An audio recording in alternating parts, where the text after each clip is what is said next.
So hey there, today is Cinco de Mayo, and instead of doing a vlog video and showing you what I'm up to, today's video is going to be all about the food that we're enjoying. You all know I love Mexico. If you've been on my channel for any length of time, you've seen all my videos about my mini vacations in Puerto Vallarta, and it's all about the food. So we love to celebrate Cinco de Mayo at our house and Taco Tuesday. So in today's video, I'm going to show you how we make our chicken tacos. It's nothing fancy. It's not like having them in Mexico, but I am going to make homemade guacamole and spicy margaritas. We've been going to Mexico for a lot of years and have been drinking these spicy margaritas, and never ever anywhere else in any restaurant in the United States have we ever enjoyed a spicy margarita that is like the one I'm going to show you how to make. Truth be told, last year when we were in Mexico, Randy went behind the bar where we get our favorite spicy margarita and said, "Show me the secret. What is the secret to making this margarita so incredible?"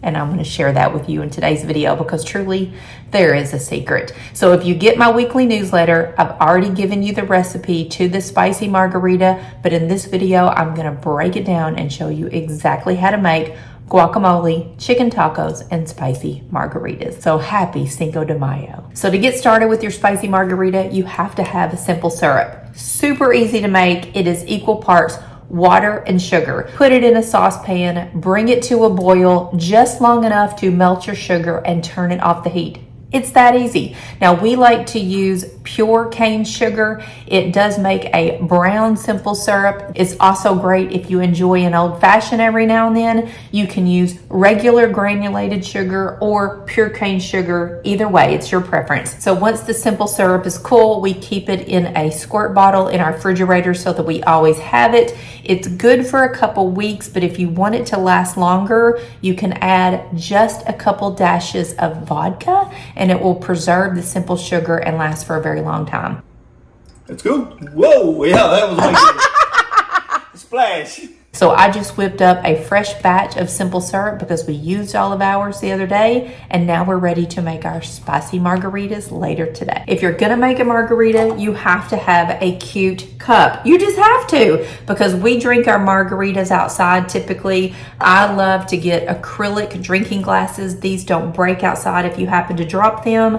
I bought this little adorable 4-cup set full of multicolors at Hobby Lobby, but there is a set that I've had my eye on Amazon. I will link it below. The cups are very similar to this one, just a little bit more of decoration on the side of the cup, but it's a multicolor set, and I think you would love them too. And by the way, I'm headed out to the pool here in just a few minutes. That's why I'm not all fancied up for this video, but it's a beautiful sunny day here in Western Kentucky, and I'm gonna enjoy my margaritas poolside. So it is time for spicy margaritas. Here is everything that you need. The secret is this, Ancho Reyes. It is a ancho chili liqueur, and this is what gives you the heat. And when I say heat, I don't mean like hot, spicy food. It doesn't burn the tip of your tongue. This heat is a warmness in your throat, in the back of your mouth, just a real deep, warm feeling, and you can always adjust how much Ancho Reyes you put in your margarita. You need tequila, a fresh jalapeno, fresh limes. We're going to get the juice out of these. Contreau, and then this is our simple syrup that I showed you earlier, and of course a super cute margarita glass. Tajin is a must to rim your margarita, and then these are my favorite little round ice cubes that we make all of our cocktails with. So the recipe for the spicy margarita will be in the description box below, and I'll link everything that is available on Amazon. So I'm gonna let Randy step in. He is the cocktail maker, and show you how it's done. So there's 2 ways that we do lime juice. You can get one of these, you twist your lime and it will catch the juice. Well, the juice goes through, but it catches any lime remnants up here. Or we recently just got this last week, so it squeezes your lime and you can measure it right there. If you do this, you can pour it out and measure it in that when you make your cocktail. Then this is our favorite margarita salt rimmer. You can put your margarita salt in here, or in our case, we're going to do hot Tajin. And then you can put lime juice or agave on the lid. So you rim your margarita, dip it in here, and it is good to go. We have a ceramic rimmer, which we use all the time. So this is all the makings of the perfect margarita. You got to have all the things, y'all. So roll your limes so that they juice a lot easier.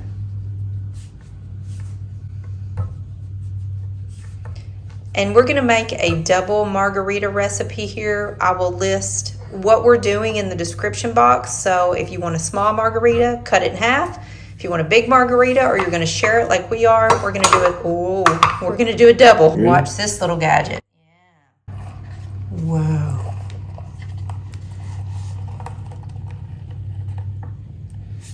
And we need 2 ounces of lime juice.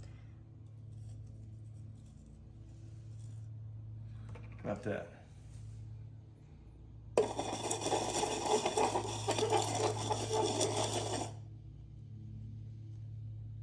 Perfect.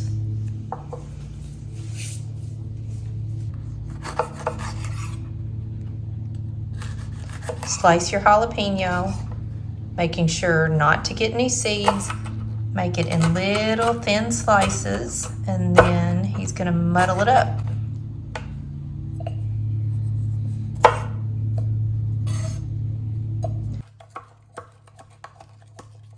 So you can see it's muddled up in there, and we're using about, a quarter of a jalapeno? Yeah, about a quarter. Gives you that. And leave it in your glass, or leave it in this little tumbler thing. Add a couple ice cubes into your tumbler. It's just so that when you shake your margarita, it makes it cold. We're not actually going to drink that ice. So 2 ounces of lime juice, 1 ounce of simple syrup, 1 ounce of Ancho Reyes, 2 ounces of Contreau, and then 2 ounces of your favorite tequila. We enjoy Hornitos, but you can use your favorite tequila. Oh man. Shake it up. So that's why you need your ice in your thing. So when you shake it, it makes your margarita really cold. So when you pour it out in your glass, you are not putting the ice in there.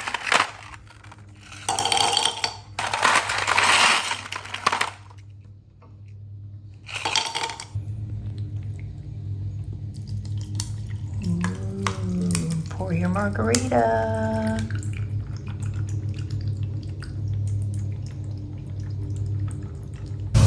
Spicy Margarita. You can do the honors since he made it. He gets the first drink.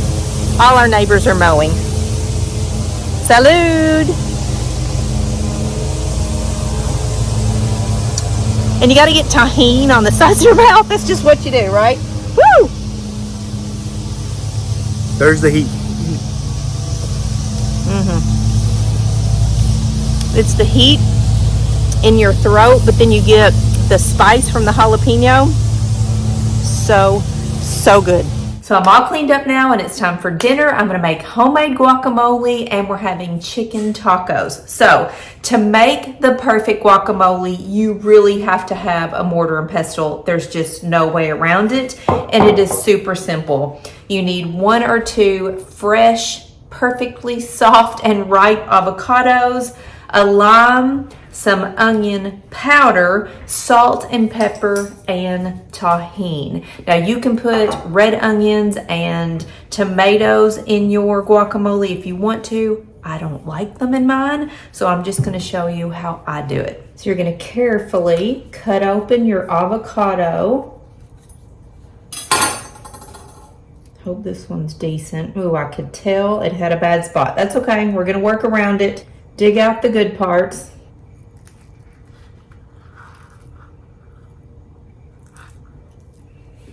And I had an avocado that was open yesterday from lunch, so I'm just gonna go on and use that in my guac.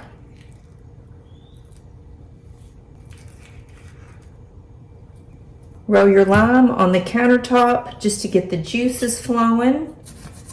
And I'm gonna squeeze the juice of, about a quarter of a lime in there, and then we'll taste it later. I'm gonna put a dash of onion powder, a bit more. Some freshly cracked black pepper, a pinch of salt, and then I'm gonna mash my avocado.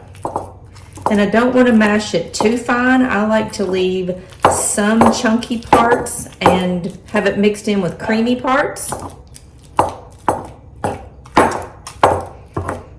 Stir, see what we got here.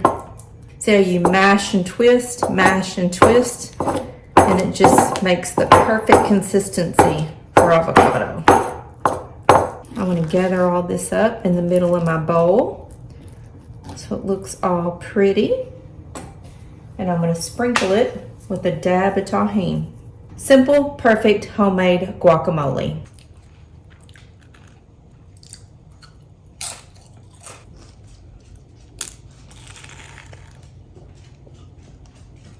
So let me show you a secret, a tip, how to prevent your guacamole from turning brown in the refrigerator. So Randy and I just ate a little snack out of here, but we want to keep the rest of this for our tacos. So I'm going to take a silicone scraper and just gather all my guacamole into one pile.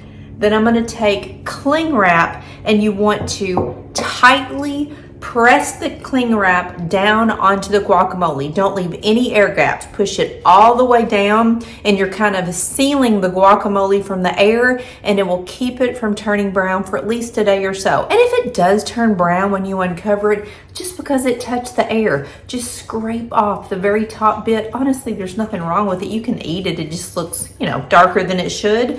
But if you press that saran wrap down onto the guac and eliminate any air pockets, it'll stop it from turning brown. Then to do the tacos, it is super simple. We're doing chicken tacos. I'm just gonna cut my chicken breast up in little teeny pieces, season it with salt and pepper, onion powder, a little bit of cumin, and red pepper flakes. And then I have cut up yellow onion, red pepper, you can do green pepper. I prefer yellow pepper. And you can dice up some jalapeno if you want to spice up your taco. And we're gonna saute all of this in a super hot cast iron skillet. Everything golden brown. You wanna cook your meat first, take it out.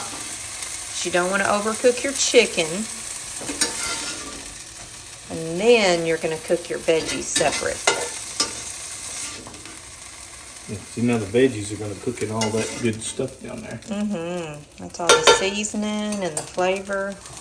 So just set your chicken aside. Dash more oil.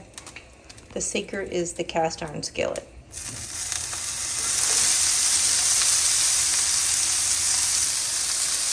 Dash a jalapeno.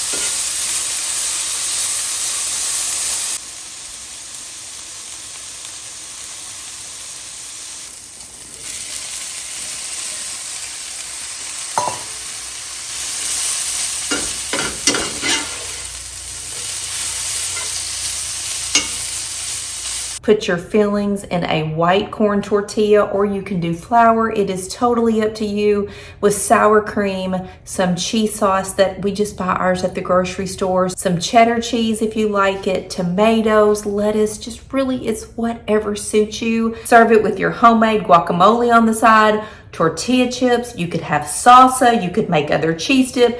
Really, it's endless when it comes to Mexican food, and that is why I love it. And again, I have to preface this by saying our tacos are not like we get them in Mexico. I can't even begin to replicate the wonderful food that we get when we're in Puerto Vallarta, and so I don't even try. I just do my own version of a taco and wait until I get back to Mexico to enjoy their wonderful flavors and styles and such tremendous food. So happy Cinco de Mayo. Enjoy a spicy margarita, some homemade guacamole, and a taco, and I'll see you later.